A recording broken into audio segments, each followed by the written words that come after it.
I don't really celebrate birthdays anymore. When you get older, you try to forget they even exist.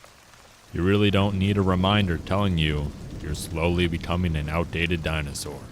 And I've always found commemorating the harrowing approach of your own death a rather morbid notion. So I suppose having my birthday in the middle of a nationwide lockdown was somewhat of a godsend. That didn't stop my mother from sending me a present, though. She always found a way to annoy me, in the best way possible, and she'd fiddle the devil himself just to put a smile on my face. I don't know how she did it, but this morning, when I went to let Dave, my cat, out, I nearly tripped over it. An anonymous brown package just laying there, inside my flat. How the heck did she pull that off? I chuckled internally as I desperately tried to decipher what was scribbled on the front of the package. It was clearly in her handwriting. I'd recognize it anywhere. It's the worst freaking handwriting you'll ever see. Like if you grabbed the crow, dipped its beak in ink, and let it peck randomly on the paper. To Jeffy, love Mom. I yelled to Dave to hurry up, but he wasn't having it, so I just closed the door and brought the package inside with me, carefully placing it down on the kitchen counter. Mom was a next-level prankster, so I made sure to investigate every inch of it, weighing it, gently shaking it, before finally opening it. I scratched my head in puzzlement. It wasn't much, just a DVD. No note or anything. My mom wasn't very technical, and the thought of her burning a DVD was quite frankly absurd. Did she even own a computer? Maybe Dad helped her out. Or my brother? I guess there were ways she could have pulled it off, so I shrugged and plopped it into my laptop. After worrying discordantly for what felt like minutes, I was finally greeted with a single video file named Jeffy's Home Videos 86 to 90. I caught myself smiling sheepishly in the reflection on my screen. I didn't even know we had a video camera back then, so it was a very thoughtful surprise. Sort of an atypical gift from my mom, but I was still halfway expecting it to be some sort of elaborate prank. Maybe it was a Rickroll or something. But no. To my mild surprise, it seemed like a pretty extensive collection of genuine home videos from the 80s, complete with ridiculously low resolution, graininess, horrible audio, and an abysmal cameraman. They seemed to be in the wrong order though, starting when I was 4, then younger and younger, which to me proved that it was indeed my technically challenged mother who had compiled them. I sat for about half an hour, enjoying every second of the shaky cam time travel, reliving moments I'd entirely forgotten, laughing at how weird everybody looked back then, and boggling at how I was still alive. I was a stupid kid, always falling over and running into things. I sent my mom a picture of me and my bottle of wine relishing the ancient videos, with the caption, "Thanks for the home videos, Mom. Best birthday gift ever." But then it got strange. I'd just finished watching the summer of '87 when we apparently spent the holiday out by Grandpa's cabin by the sea. I was 2 years old then. My brother Justin, maybe 5? It was a wonderful trip down non-memory lane since I had no recollection of it, and I was anxiously looking forward to videos from my first year. I didn't have any photos or anything from back then. My mom said they must have been misplaced when they moved a decade ago, but she could never seem to find them again. So it was the summer of '86, according to the date at the bottom left corner. A shaky cam, more than likely maneuvered by my dad, looking over a tall white fence.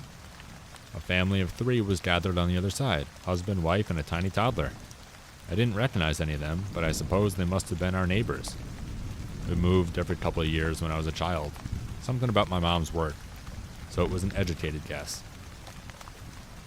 There was some barely audible whispering as the camera was lowered, now facing the grass.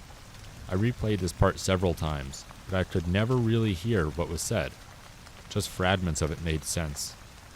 We, move, leave, hurry, were the only words I could make out. Then the camera was raised once again, peering over the top of the fence. The family was gathered out by the front porch of a house, the toddler with his assumed mother, and the assumed father operating a hose, spraying water on assorted flowers. Then the camera moved again, focusing on the cheery face of my mom. She was wearing a bright red sun hat, real cheesy looking, and the first time I saw it, I giggled uncontrollably. "Let's do it," she said, grinning widely. A chill ran down my spine. Those exact words have no meaning without context, you know. Could point to absolutely anything. Let's do it. Let's go get ice cream. Let's do it. Let's drive down to the beach. Innocent things. Mundane snapshots. But the way she said it and the expression on her face, I knew instantly that something wasn't right. Moments later, the shaky cam got shakier, now running around the fence and into the backyard of the family. The cameraman, assumedly my dad, stopped at the gate, zooming in on the woman's face.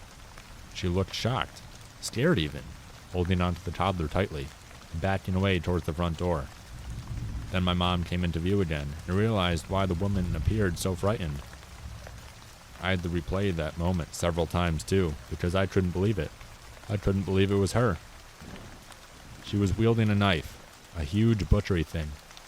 She turned and grinned to the camera, waving the knife around playfully, before suddenly charging at the woman, her terrifying pitched screams echoing through my kitchen.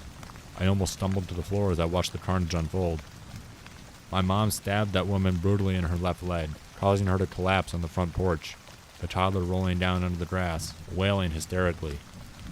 The assumed father suddenly became aware of what was happening, and his eyes widened as he yelled something, running to the woman's aid, only to be stabbed in the neck by my mom as he came within arm's reach.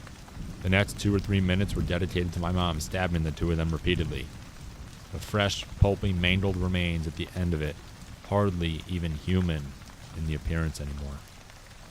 Absolutely drenched in blood, my mom turned to the camera, laughing maniacally. She suddenly noticed the wailing toddler in the grass, and quickly wiped clean the knife with the inside of her dress, placing it down on the porch. She then gently lifted the toddler, hugging him tightly, smearing blood all over the child. "We'll name you Jeffy," she said, and kissed him, me, on the cheek before waving to the camera. I slammed the laptop shut and staggered back, hyperventilating uncontrollably. No, it couldn't be. It had to be some kind of prank, right? Right? Some unbelievably elaborate prank. You could do that these days, you know, fabricate stuff like that, right? Deep fake and everything. My phone vibrated, a text from my mom. I read it, then, again, once more. Then I grabbed my laptop, and I ran out of there. "I didn't send you any videos, but your father is coming over to sort it out. Stay where you are, Jeffy. Everything will be all right. Don't move. We'll be right there." I'm sorry I haven't been able to update sooner, but it's been a crazy couple of days, and quite frankly it wasn't on top of my to-do list, given the urgency of my current situation. I'll do my best to give an accurate description of the events that followed the brutal demolition of my life as I know it. But time is not exactly on my side, so I'll have to keep it brief. After the text from Mom, I didn't have any time to think. I didn't know what to think either. I just knew I had to get out of there before my dad arrived. So in a panicky haze, I grabbed the laptop and Dave the cat, who'd been loitering diligently just outside the door, and I ran down the deserted street, sobbing hysterically. I had no idea where I was going, or what I was doing. I just figured that running was a solid plan given the circumstances. I got about halfway down the block before the rational part of my brain interfered. Why am I running? Shouldn't I just show this video to someone? The police? My brother? I slowly came to a halt as I considered all the options. How sure was I that this wasn't just a prank? How could it be a prank? Who in their right mind would think that this was even remotely funny? No, it was the truth, all right. There was simply no denying it. I gently placed Dave on the ground as I fished for my phone out of my pocket, dialing 911 with trembling fingers. 911, what's your emergency? A dispatcher answered. I need help, I stammered incoherently. My mom, that's to say she's not really my mom, killed my real parents when I was a baby, and now she sent my dad, who isn't my dad, after me, and I don't know what to do. Sir, you're not making any sense. Where is your location? So I got, this DVD. I continued waving my laptop around like she could somehow see it, and it's got everything, on it. Like the murder and my mom and everything. There was a long pause, like the dispatcher was considering whether or not just to hang up on me, which in retrospect makes total sense, since I must have sounded like a crazed, blabbering maniac. I was tripping around nervously in a circle, head bobbing up and down erratically, tears streaming down my face. I was looking at this rather peculiar garden ornament, shaped like a bulbous rat, when suddenly I caught movement in my peripheral vision. Moments later, I was on the run again. Laptop under one arm, Dave in the other, phone hazardously kept placed between my cheek and shoulder. My father's car. "You gotta hurry," I yelled into the phone. "He's here." I somehow managed to pocket the phone while juggling the laptop and Dave, stumbling down the street aimlessly. I could hear the sound of car tires approaching from behind. My dad, more than likely, and in a moment of panic, I decided to run up to a random apartment, banging on the front door awkwardly with my elbow. I saw movement behind the closed curtains, and a pair of inquisitive eyes glanced at me briefly, before disappearing again. Of course, they weren't going to let me in. I was a grown-ass man in my pajamas, carrying a laptop and a fat cat named Dave. But I was hoping they'd call the cops on me. "Jeffy," my dad's voice beckoned from behind. "Please, son, get in the car. I think you're a little bit confused." He was parked by the curb, hanging over the open car door, like we were having a perfectly casual conversation about the stock market or something. He had this awkward smile on his face. There was a look of genuine concern in his eyes. No way," I said, feverishly trying to find a way to escape that didn't require me to use any of my arms. "I saw the video, the baby and mom and everything," and he laughed heartily, slapping the roof of the car theatrically. "Oh, that? Jeffy, he said. "It was just a prank. You have to know that, right? Just another one of your mom's silly shenanigans. I think she went a little too far in this one, though. I'll give you that much." So here's the weird thing. I sort of believed him. Sure, looking back on it, it was a stupid thing to do, but you weren't there. You weren't in my head. You don't know them like I do. They were just so painfully dull, you know? A boring old couple, nothing about them ever stood out. They were normal, so unbelievably normal. And a 5-minute video can't undo decades of carefully planned indoctrination. Yeah, I mean, okay, I said, banging my head in shame, and I did feel shame right then. Ashamed I'd made such a fool of myself. Ashamed I'd accused my parents of something so utterly heinous. That's how deep it went. That's how easy it was for them to control me. "That's a good boy," my dad said, patting me on the back as I climbed into the back seat. Dave was getting fairly fed up with all the back and forth, and he'd scratched me up pretty good on that terrible attempt at an escape, so I focused on calming him down. "Where are we going?" I inquired, staring out the window idly. We were heading out of town, and I couldn't for the life of me figure out why. I heard a soft chuckle, seemingly innocent though. For some reason I didn't like the sound of it. "I figured a few days down by the old cabin would do you wonders," he said. "Get you back on track. We cannot move lest we leave a demon behind in the hurricane, you know."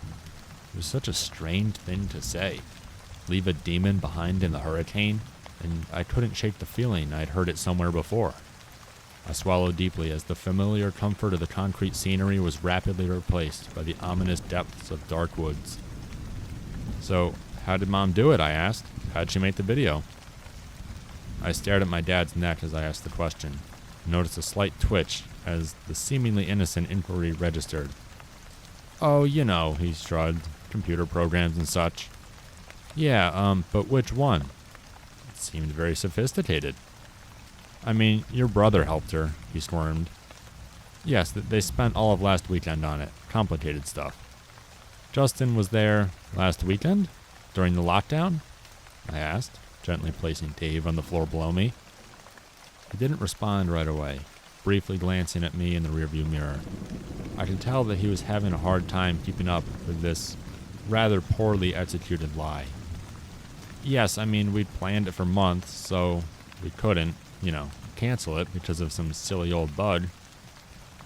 That, makes sense. Yeah, I lied. He let out a sigh of relief, and I could see the smile returning to his face. The next part I didn't really think, though. It was an impulsive decision, you could say. An act of misguided self-preservation, mixed with varying degrees of rage and fear. He didn't see it coming. I'll tell you that much. An arm around his neck, squeezing as hard as I possibly could. The part I didn't really think through was the obvious fact that he was operating a moving vehicle at high speed. If you've ever been in a car accident, especially one where the car sort of flips mid-air, you might have experienced a certain calmness as you come to accept the finality of your imminent death. You know there's nothing you can do. You'll soon enough suffer the lethal impact of violent collision. So you sort of sit back, metaphorically speaking, readying yourself for the inevitable conclusion. But sometimes you'll make it. Sometimes you'll climb out of the flaming wreckage, laptop and Dave in hand, leaving the unconscious, fatally wounded body of your murderous fake father behind to burn slowly to death in the most horrible way imaginable. And that's okay. That's great, even. Just go with it, I say. There was nothing around for miles, and I was in pretty bad shape. I stumbled confusedly into the dark woods, not quite knowing what to do or where to go. I just knew I had to get away from the car, away from the flames, away from everything. I can't say for how long I was wandering around in a dazed stupor, but it was getting dark when I found the old cabin. Wasn't much, nothing more than a shed really, but it was enough. I managed to crack open a window and climb inside, finally allowing poor fat Dave to roam on his lonesome for a few, while I found an old worn-down couch, planting my exhausted face in it. My phone started vibrating minutes later. It was my mom calling. I felt my heart beating out of my chest as I stared at the ominous pulsating greenish light of it. I wanted nothing more than to ignore it, to ignore her, but I knew I couldn't. I knew I had to face her. Hello? I answered. What do you want? Jeffy, my mom's saying cheerily. I'm so glad you answered. I've been trying to reach your dad for hours now, but he won't pick up. I don't suppose you know what he's up to? He's, dead, I said. I hope. Car accident. Crash. There was a pause, and I could hear her breathing heavily in strained intervals. That sounds like him, doesn't it? She said coldly. Fell asleep at the wheel, no doubt. Silly old fool, wasn't he? She sounded so unfazed, like she was discussing the weather with a neighbor or something. No feelings, no emotions, a flat, inhuman, lifeless tone. I was starting to realize just how dangerously insane she really was. You can go to hell, I suddenly yelled. I was really out of character for that.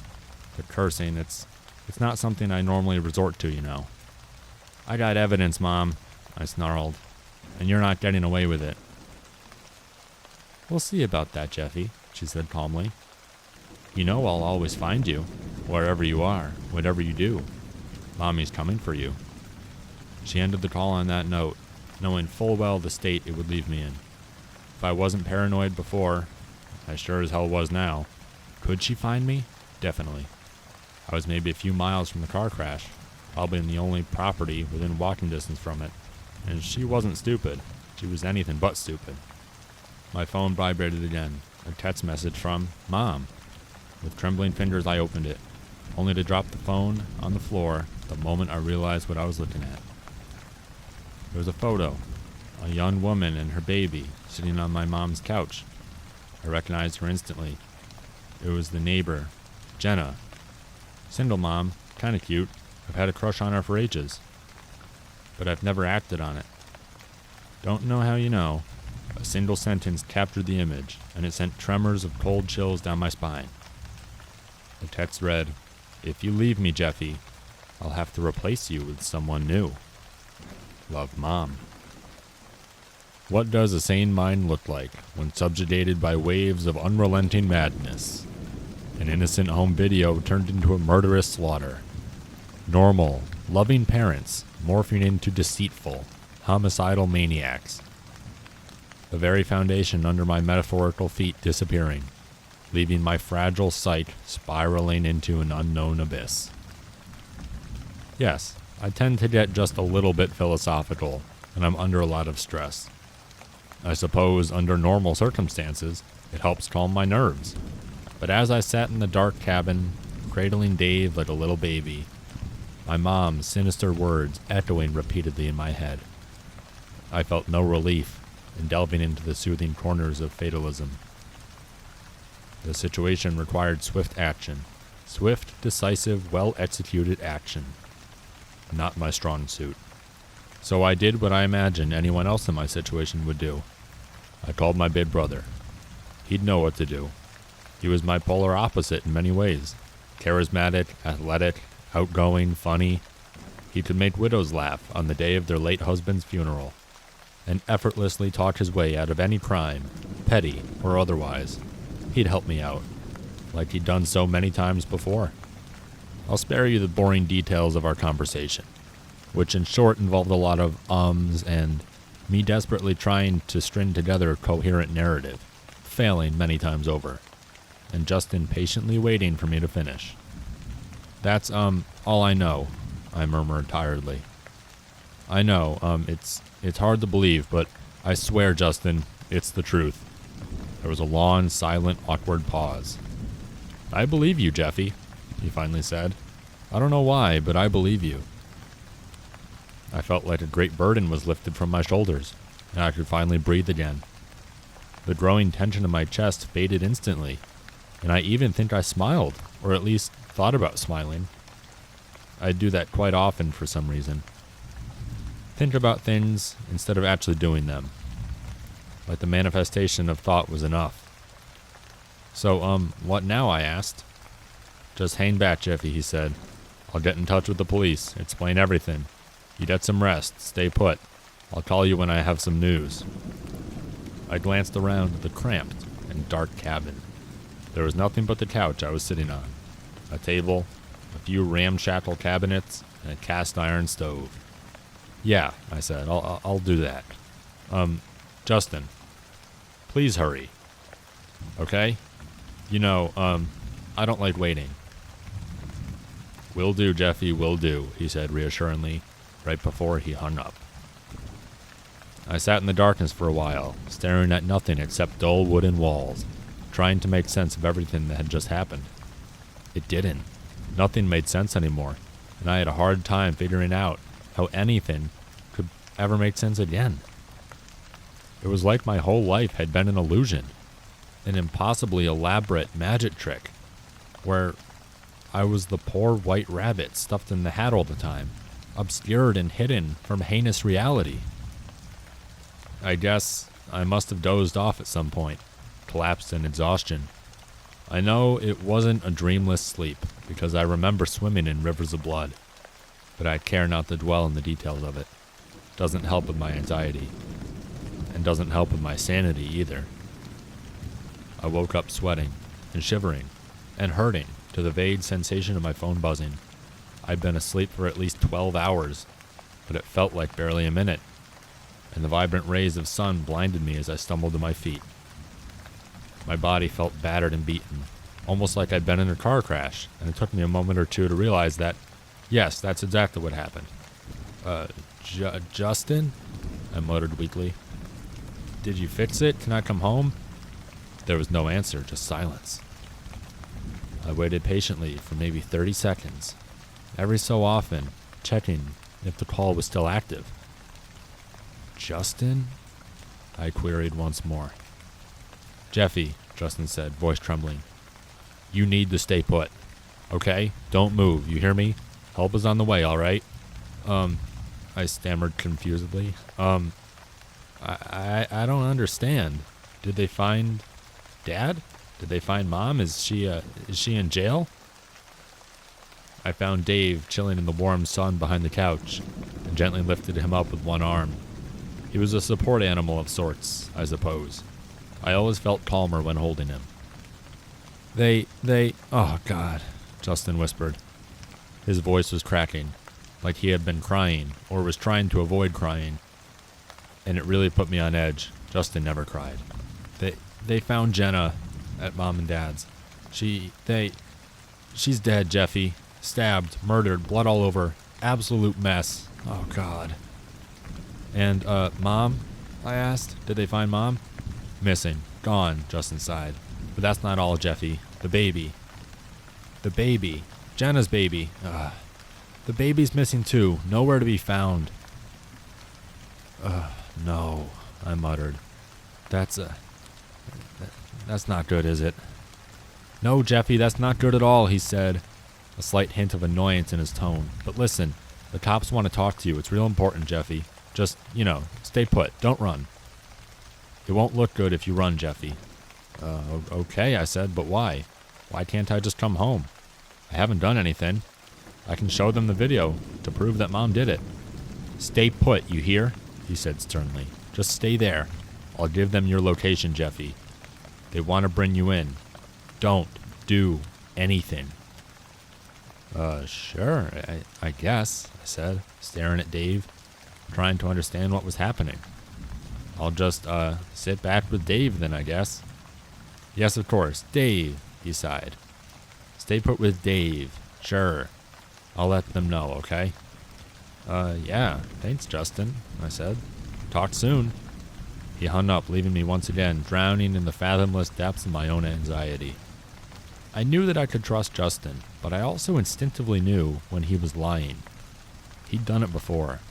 Leave out certain details to keep me calm and docile, as he'd have it. He didn't want me to worry, to stress out, to lose my mind. But this time it went deeper. This time I'm not sure he believed me, or worse yet, he didn't trust me. I couldn't know for sure what the police had told him, or what he'd told the police. So in my rather feverish state of mind, I did the exact opposite of what he ordered me to do. I promptly left the premises, grabbed Dave and the laptop and stumbled into the forest, not having the slightest idea of where I was. Add that to the fact that my sense of direction was abysmal at best, and you have one confused Jeffy heedlessly heading for disaster. In retrospect, it was somewhat of a miracle that I didn't just topple over and fall unconscious out there in the middle of nowhere. I didn't realize the extent of my blood loss until I saw my rad pajamas in the bright sunlight. I was positively drenched in blood from neck to toe, a crimson spectacle scattering throughout the woods. There's like a few gallons tops in a human body, right? I'm sure some of you know this. I didn't. I went to some rather dark places of my psyche on my impromptu hike, revisiting memories I didn't know existed, time spent delving into childhood that seemed so strangely lacking. I could barely remember anything before the age of 6. And even then there was little, but snippets. Brief flashes and fragments. Isn't that strange? Dave seemed to enjoy cleaning my clothes, though, and with him as company, and possibly some sort of feline guardian angel, I somehow managed to keep up a moderately acceptable pace. I didn't want to expose my rather ominous decorated persona if I could avoid it, so when I stumbled upon the main road several hours later, I kept myself hidden in the tree line for as long as possible. Thankfully, the streets were more or less empty when I reached the outskirts of town. It was getting pretty late, so, shrouded by shadows and sneaking stealthily around corners, I was able to get to my apartment, unseen by anyone, except for the neighborhood hobo, Lars. He'd probably seen stranger things, though, so he didn't seem altogether that bothered by my bloody appearance, nodding idly as I gracelessly tripped past him. I let out a sigh of relief as I pushed the door open.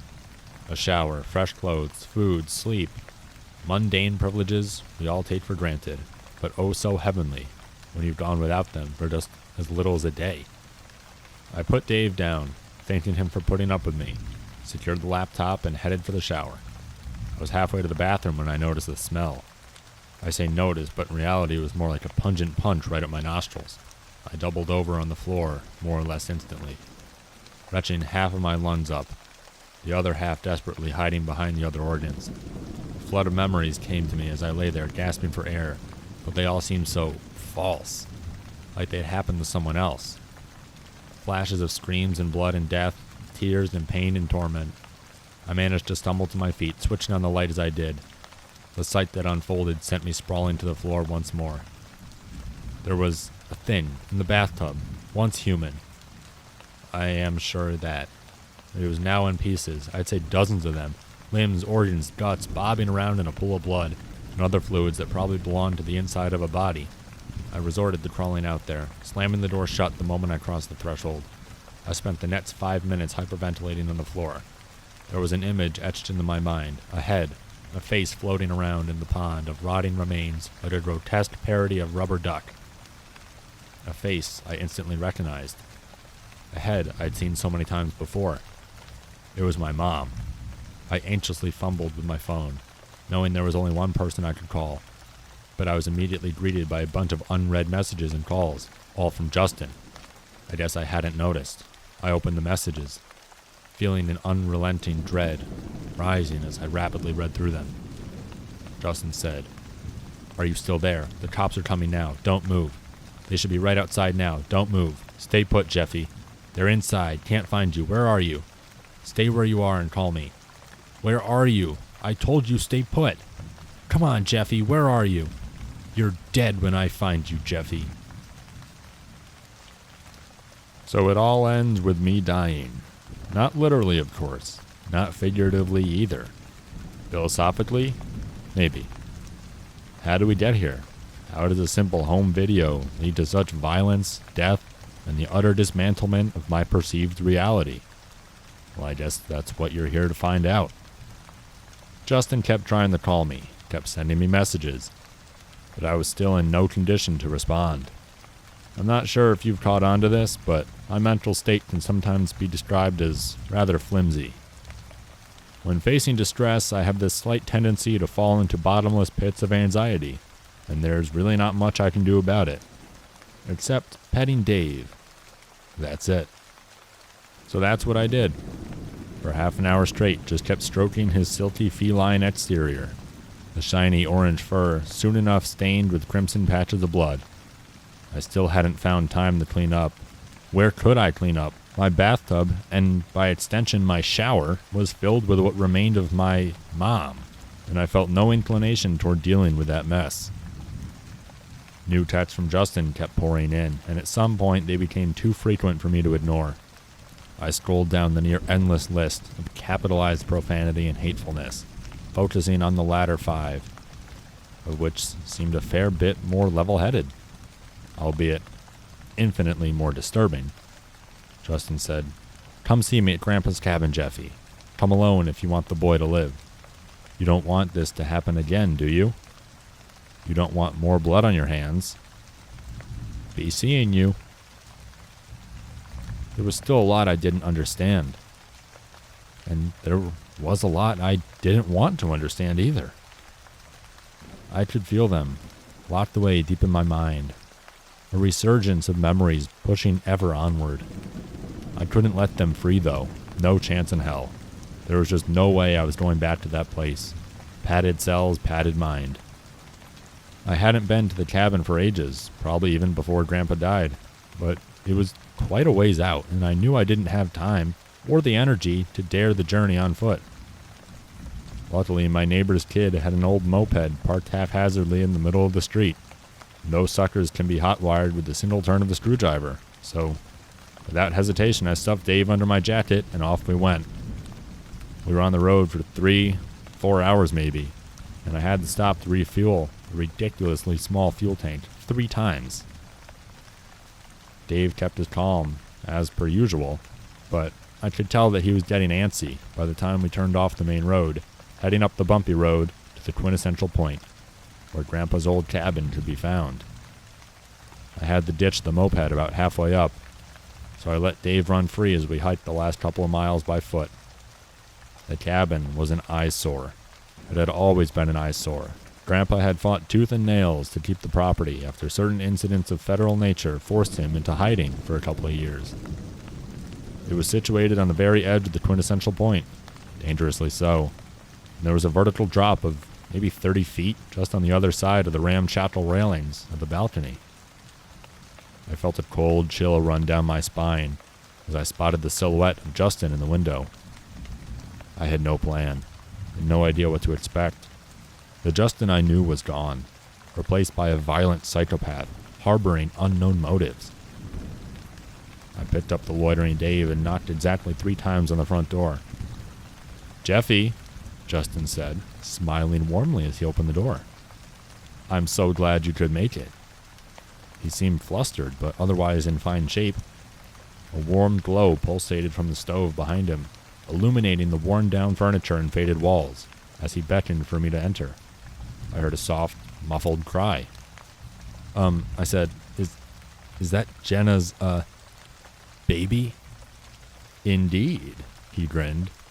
"He's all right, don't worry.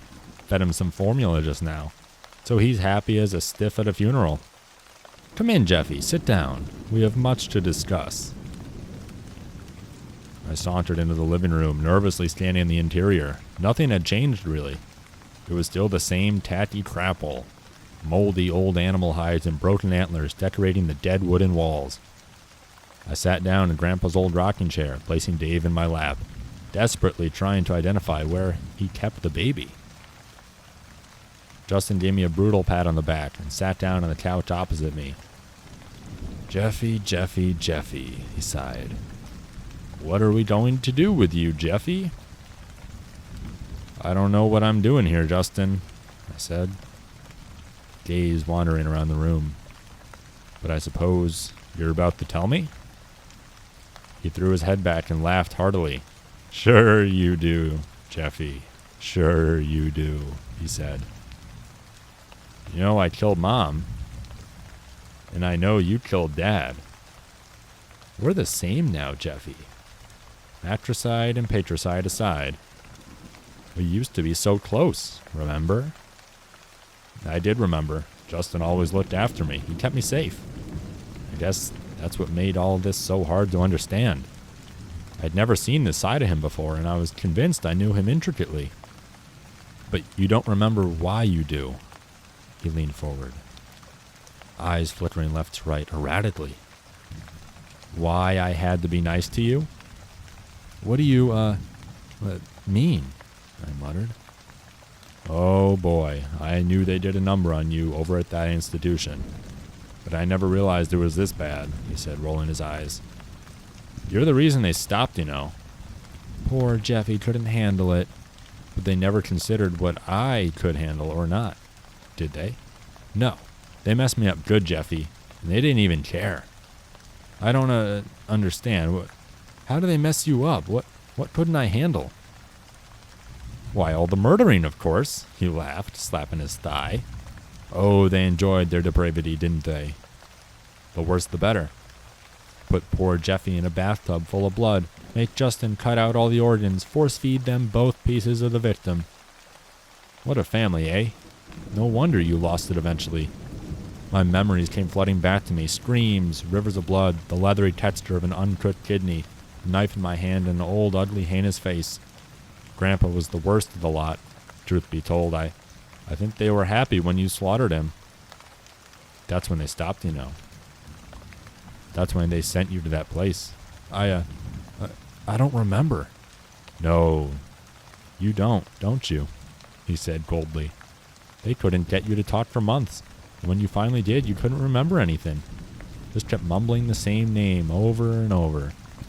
Dave, Dave, Dave." I stared at Dave. He stared back, purring contently. "What do you mean? What Dave?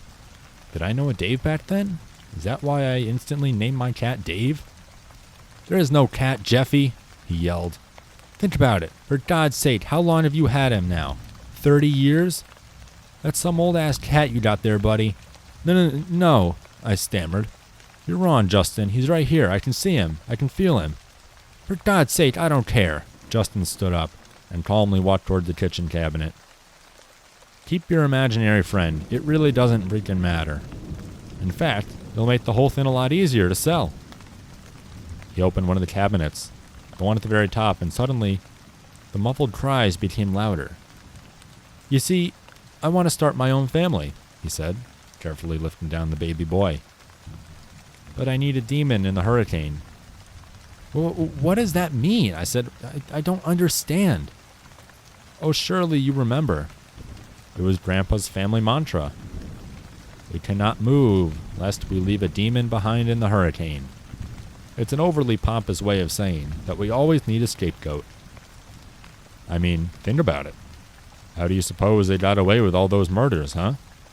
The only reason they did is because they consistently set up some poor schmuck to take the fall. And, I'm your demon? Look, I didn't plan for it to end this way. I just wanted you dead, Jeffy. That's all. That's why I switched out Mom's birthday present with those tapes. I was so sure they were going to kill you for that. He gently rocked the baby back and forth, humming a beautiful tune. But here's the kicker, Jeffy. They weren't even going to hurt you. Not initially, anyway. Mom just wanted Dad to bring you here, to keep you safe, to calm you down, so, you know. I lost it. I killed her. Why'd you want me dead? What have I ever done to you? I said, tears rapidly forming in my eyes. I couldn't believe what I was hearing. I really thought I'd reached the bottom of the rabbit hole, but there was obviously more. Nothing personal, buddy, he smiled. Just wanting them to feel pain. They really loved you, Jeffy. Can't for the life of me understand why, but they did. Me? Not so much. I guess I reminded them too much of Grandpa. Or perhaps themselves. Jenna's baby changed my mind, though. When Mom brought her over to try and convince you to come back home, I instantly knew what I wanted all these years. Someone to love. Someone to love me back unconditionally. Someone to shape. Someone to mold into a better, more capable me. I let my fingers run through Dave's soft fur. I needed this calming guidance now. Dave's always been there for me. Always had my back. Always kept me on the straight and narrow. So, what now? I asked, eyeing the open window just behind the couch. Oh, you know, he said, placing the baby back in the cabinet and closing the door. You still have to die, Jeffy. Just need to make it look, you know, suicide-y. That's all I need from my demon. He grabbed the knife from the kitchen counter and edged closer to me. There was a look on his face, a very familiar expression I'd seen before. Once that I can remember, but probably countless times over. A look of hate and murderous violence. The exact look I saw on my mother's face when she butchered those poor people in the video. Give me your wrist, Jeffy, he snarled. No reason to make this more painful than it has to be. I got up from the rocking chair, backing away slowly, Dave firmly in my grasp. I knew I had only one shot at this, so I needed to position myself just right. When Justin edged past the rocking chair, back turned to the couch, I made my move. I quickly put Dave on the ground, pointing at Justin. Get him, Dave, I yelled. Get him! We rushed at Justin in unison, and when he, wide-eyed with surprise and shock, stuck the knife brutally into my shoulder, I quickly jerked sideways, breaking the blade off at the grip. Sure, there was pain involved, but I've been through worse. With a continuous motion, I elbowed him in the groin, and watched in awe as Dave chewed up his face. That cat had some unreal moves, let me tell you that. Justin stumbled back, and when he clumsily hit the couch, I charged at him with what little was left of my stamina, sending him tumbling through the open window. There was shattering of glass, a whole lot of blood, and horrible screams as Justin and Dave rolled around, slipping under the ramshackle railing, suddenly free-falling the 30 feet down to the jagged rock foundation below. I heard a sound I can't accurately describe, but I'm often reminded of it when I hear a butcher working with raw meat. Squishy, meaty sounds. I collapsed on the floor, desperately heaving for my breath. I would have passed out on the spot if it wasn't for the muffled crying coming from the cabinet. I stumbled to my feet, staggering towards it, gently lifting him down. He felt a lot like Dave, same weight, different texture though. I sat down on the couch, momentarily lost in those bright blue peepers of his. Maybe I wanted my own family too. Maybe Justin could be my demon in the hurricane. But no, I wasn't them. I wasn't Grandpa, or Mom, or Dad, or even Justin. So I called the police, this time more than able to string together the correct words, describing in vivid detail everything from start to finish. From home videos to the shattered remains of Justin, I felt good. I felt free, but it was also a sadness, I suppose, a loss of sorts. Poor Dave. So, you see, it all ends with my death, not philosophically either. Mental, perhaps. Personal. A new me. The police came to believe me eventually, although it took a few days of long, strenuous interrogations to get it all sorted. A lot of details to be uncovered, things from my childhood I just couldn't remember. They mentioned something, though. Something you lot might find comforting. On the second day of interviews, the lead detective asked me about Justin, about the struggle, and about his remains. There were some marks and wounds we can't account for, he said, on the suspect's face. Looks a lot like something, clawed him, scratched him up real good. Of course it looked like that, I thought, stroking Dave's perfectly soft, loving fur. Of course it looked like that.